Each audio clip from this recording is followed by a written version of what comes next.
आउज़ुबिल्लाहिमिनश्शैतानिर्रजीम बिस्मिल्लाहिर्रहमानिर्रहीम अस्सलामु अलैकुम वरहमतुल्लाहि वबरकातुहू। व्यूअर्स, वेलकम टू एचटेक आईटी एजुकेशन।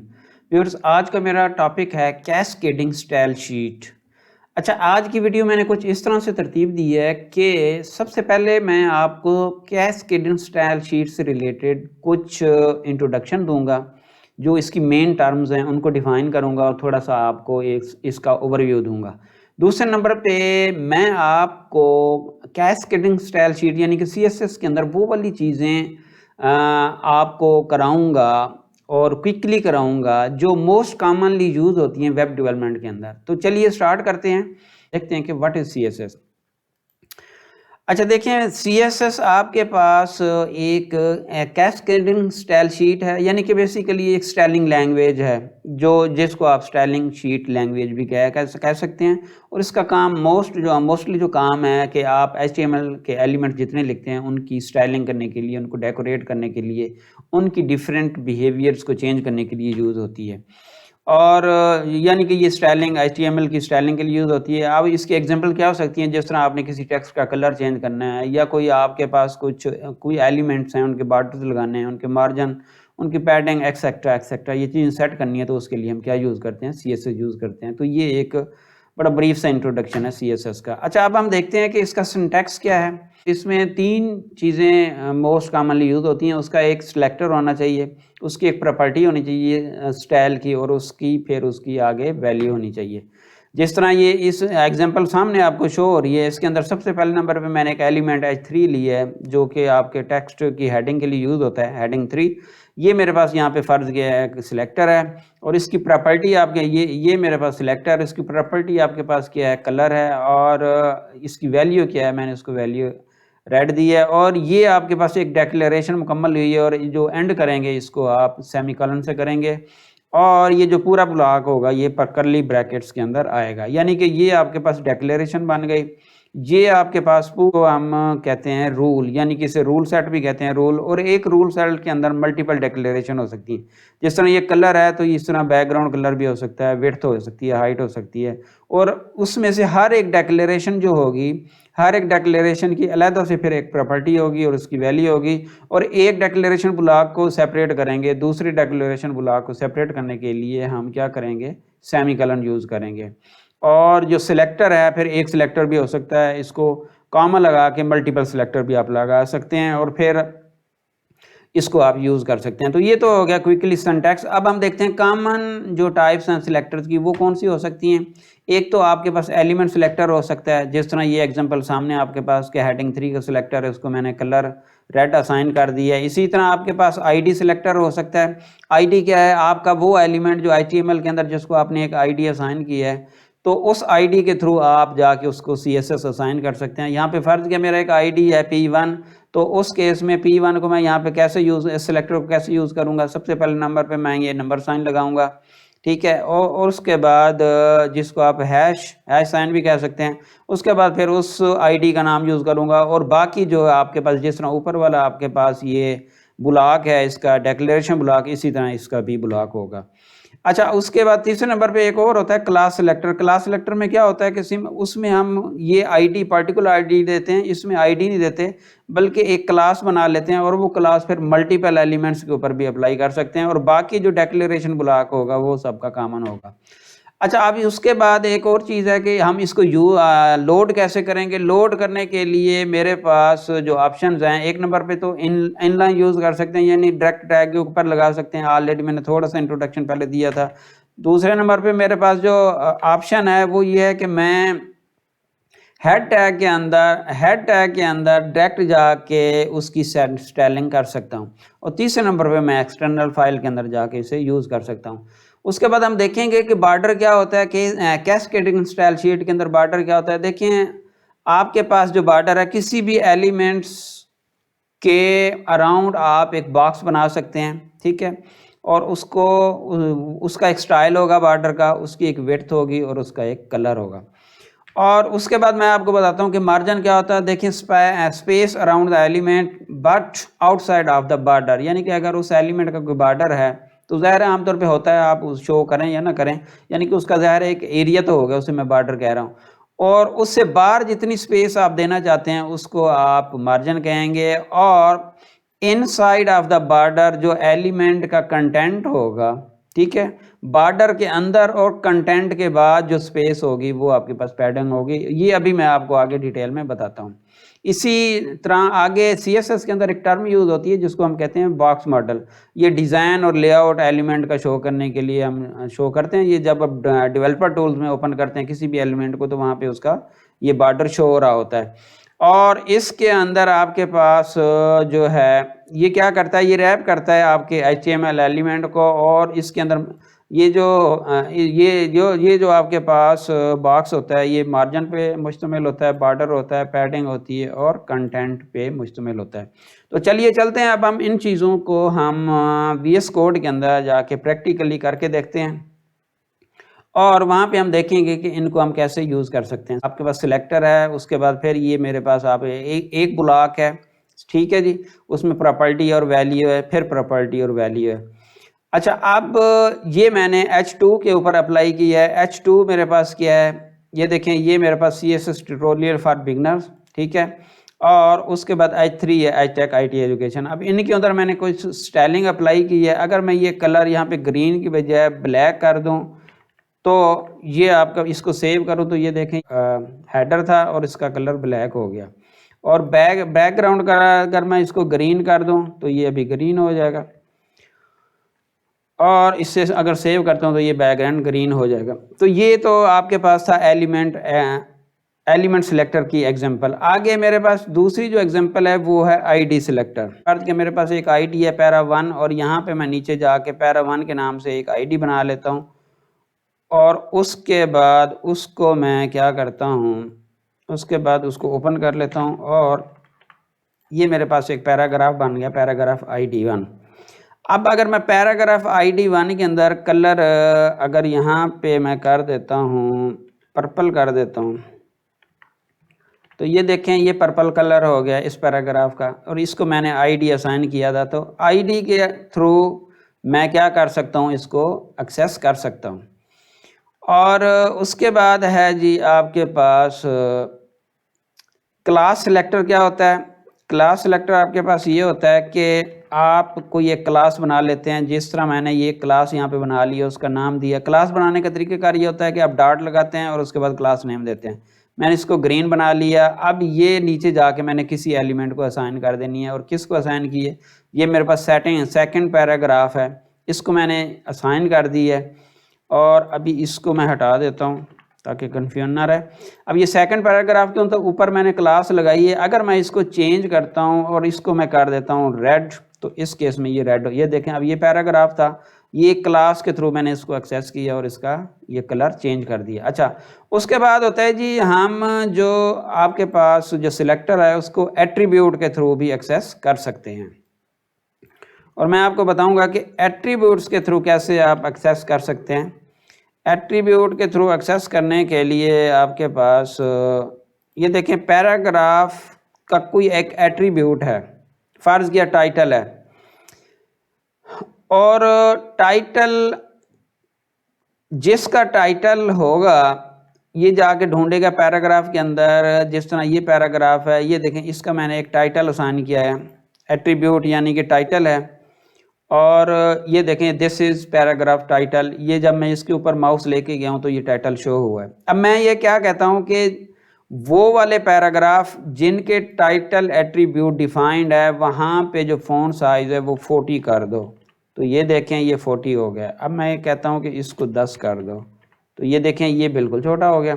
तो यानी कि कहने का मतलब ये हुआ कि आपका जो सिलेक्टर है वो एट्रीब्यूट सिलेक्टर भी हो सकता है। अच्छा जी, उसके बाद है स्यूडो क्लास सिलेक्टर, जो कि आपके किसी एलिमेंट की स्टेट को शो करता है। वो कैसे, ये देखें मेरे पास एक पैराग्राफ है। मैं ये कहता हूँ कि जब मैं माउस होवर करूँ यानी कि ऊपर माउस लेके जाऊँ तो वो कलर उसका येलो कर दे। ये देखें अब ये हो गया। अब मैं ये कहता हूँ इसको ग्रीन कर दें, ठीक है। अब ये देखें ये ग्रीन, जब जो ही लेके जाऊँगा तो बैकग्राउंड कलर उसका ग्रीन हो जाएगा।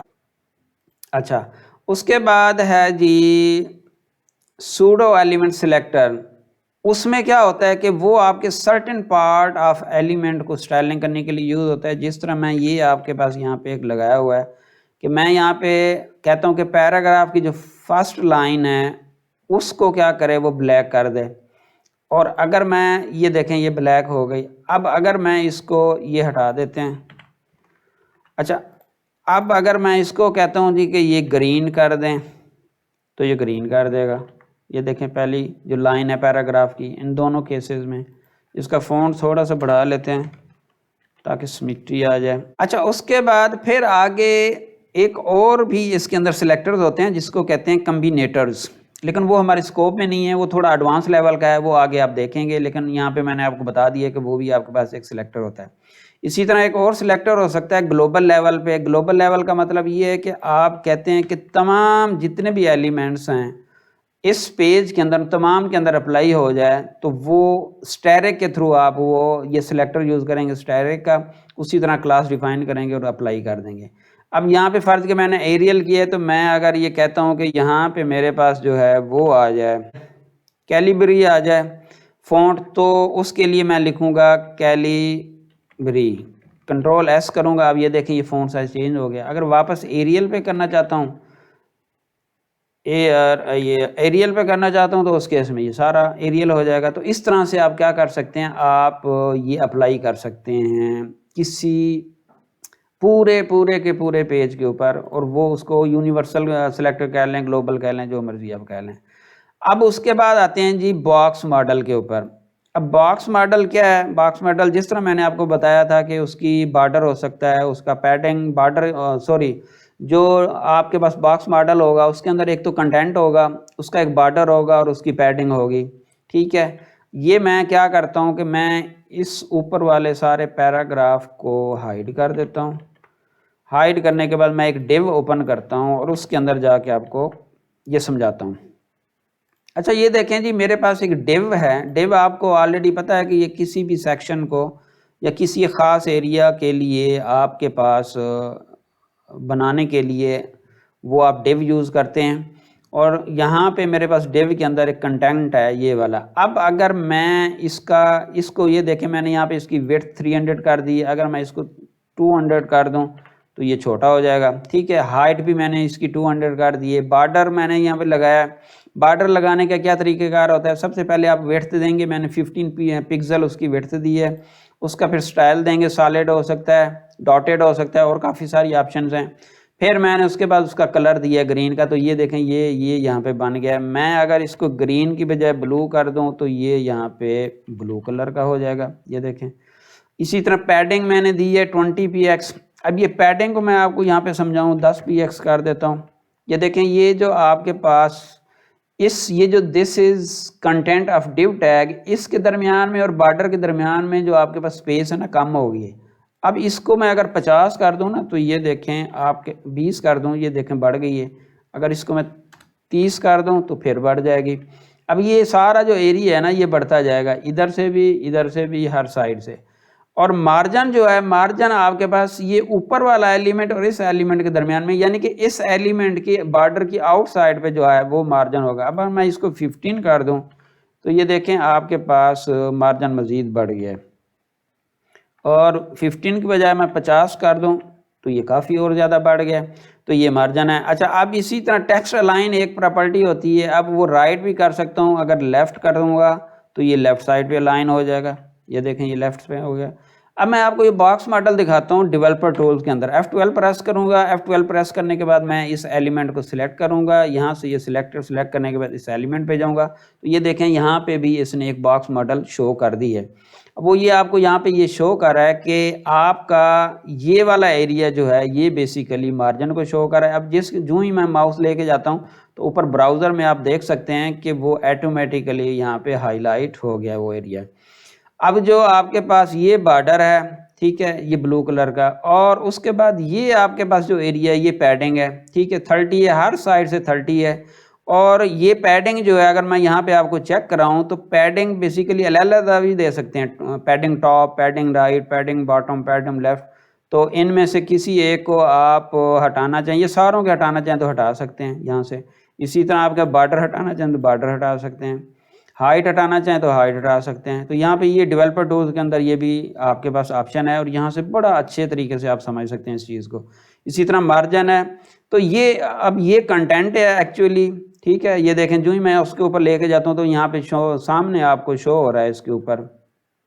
इसकी हाइट अगर मैं हटा दूँ फिर ज़्यादा क्लियर होगा। तो ये कंटेंट एरिया सेलेक्ट हो गया, ये आपके पास पैडिंग हो गया, ये आपके पास मार्जिन हो गया और ये आपके पास बॉर्डर हो गया। तो ये बेसिकली होता है आपके पास क्या होता है जी, ये आपके पास HTML बॉक्स होता है या जिसको बॉक्स मॉडल भी कहते हैं, ठीक है जी। तो ये तो आपके पास एक क्विकली मैंने आज आपको ये CSS का ट्यूटोरियल यहाँ पे शो किया है। अब यहाँ से आपको एक पाथ मिल गया कि CSS कैसे यूज़ करनी है। सॉरी एक और चीज़ भूल रहे हैं और वो ये है कि वो है जी हम इसको डिफरेंट तरीके से कैसे यूज़ कर सकते हैं। अच्छा, अभी तक तो जितनी CSS मैंने यूज़ की है वो की है मैंने इस हेड टैग के अंदर।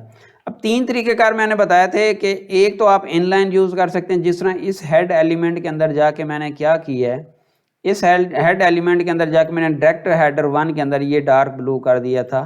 तो इसको अगर मैं रेड कर दूं तो ये देखें ये रेड हो गया, यानी कि ये इनलाइन स्टाइल है। और इसमें क्या करना पड़ता है, इनलाइन के लिए आप स्टाइल टैग यूज़ करते हैं और उसके अंदर उसी तरह CSS जिस तरह हमने ऊपर लिखी थी उसी तरह लिख लेते हैं।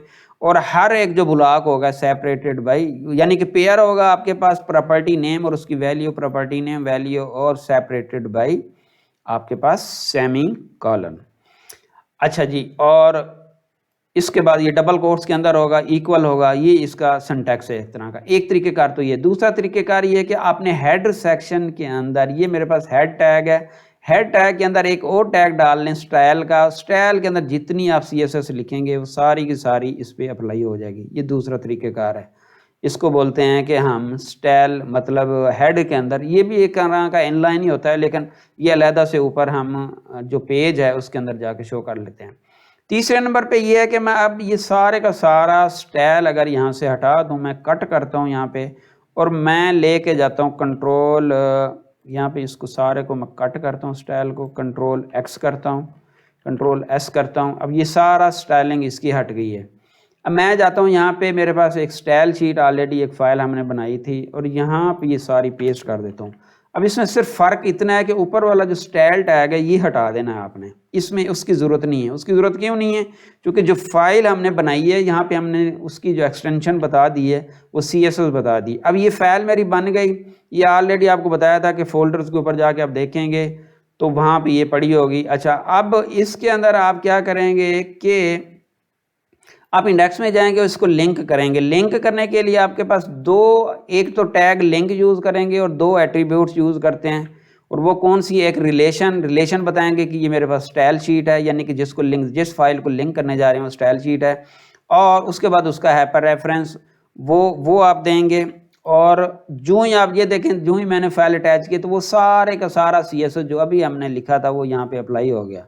फ़र्ज़ किया डेव के उत्तर मैं यहाँ पे रेड कर देता हूँ, तो जो ही मैं ये रेड करूँगा, सेव करूँगा तो ये अप्लाई हो जाएगा। अब ये देखें, ये CSS पूरी, ये प्रोफेशनल वे है बेसिकली, ये प्रोफेशनल वे है। इस तरह से अलहदा आप CSS बनाते हैं और इसका फ़ायदा ये है कि आप इसमें से जो आप CSS बनाते जाएंगे, जिस तरह फ़र्ज़ किया मेरे पास ये CSS क्लास है। अब आगे मर्जी आप एक एलिमेंट पे अप्लाई करें या 50 एलिमेंट पे अप्लाई करें, पूरी एप्लीकेशन में जितने पेजेस हैं अप्लाई करें। तो ये एक प्रोफेशनल वे होता है और यही वे लेके हम आगे इंशाल्लाह ट्यूटोरियल्स के अंदर चलेंगे। तो ये 3 तरीक़ेकार थे, एक इनलाइन आपके पास, दूसरा स्टाइल टैग के अंदर और तीसरे नंबर पे एक्सटर्नल फाइल के अंदर आप इस तरह से इसको यूज़ कर सकते हैं। तो ये तो था ट्यूटोरियल आज का। और अगर आपको ये ट्यूटोरियल अच्छा लगे तो प्लीज़ चैनल को सब्सक्राइब कीजिए, ठीक है।